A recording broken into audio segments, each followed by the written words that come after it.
are you doing now, today, what you thought when you set out going to college, or how has that dream in your vision changed? That's a great question. I would say I'm partially doing what I thought I'd do.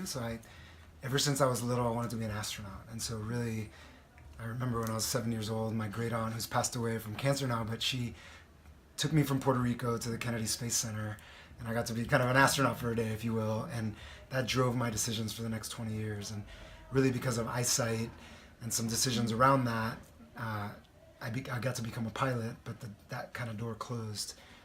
But now 20 years later, looking back, there's not a thing I'd trade. I mean, would being an astronaut be really cool? Absolutely. But the things I've been able to do in my career, just as a cargo pilot flying all over the world, and the incredible people I've met, and doing things like this that are off the beaten path, have been absolutely incredible. So, What's something that you struggle with today, and how do you overcome it?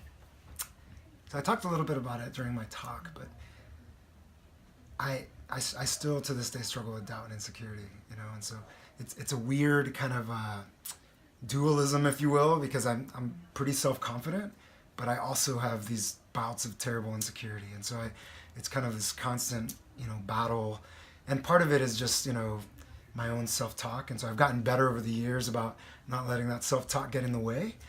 But it's still a struggle, I'll be honest. I'm great at the appearing like everything's in control, and just fighting against my own little inner voice type thing. Do you have any little tips or tricks for people who do have insecurity?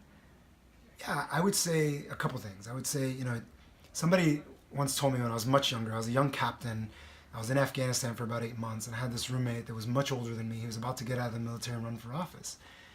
And he said, Mike, you'll never be able to run for office. I don't want to run for office, by the way, but he said, you'll never be able to run for office because you care too much about what people think. And he said, not everybody is equipped to grade your homework. Not that you shouldn't listen to people and be open to anybody's feedback, but you shouldn't take everybody's feedback as being kind of ground truth or having an impact on your life. And so that really helped me because, I listen to everyone, or I hear everyone, I don't listen to everyone. Does that make sense? And so I think that's part of it. Having self-awareness and knowing what you're good at and what you're not good at, and being okay with that and comfortable in your own skin, I think is a great tool. And then ultimately I would say surrounding yourself with people that will tell you the truth about yourself, right? And that's really hard to find. Mm-hmm.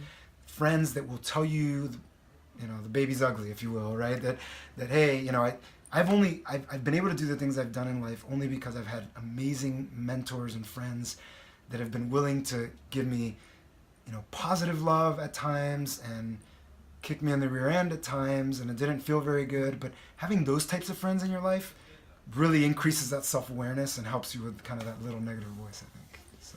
Yeah, that's awesome. One more thing. What would you tell your younger self? You can go back to any year, and what would you tell him? Oof, that's a good question. I have 4 sons, and I guess that's kind of like what I would tell them, but which I don't tell them. But I guess now that you asked the question, nobody's ever asked me that. I would say, have fun and take it easy on yourself, right? Like, we all want to achieve something in the world. We all, everybody has their own set of challenges. I don't think we let ourselves off the hook quite as much as we should, right? And I think that's certainly been true for my life. And, as hard as I drive myself, impacts my family life, impacts my friendships. And I think if I let myself off the hook a little bit more, I would enjoy life a little bit more. So. Perfect. Thank you. Was there anything else? No, I mean, that was great. so inspiring. Thank you.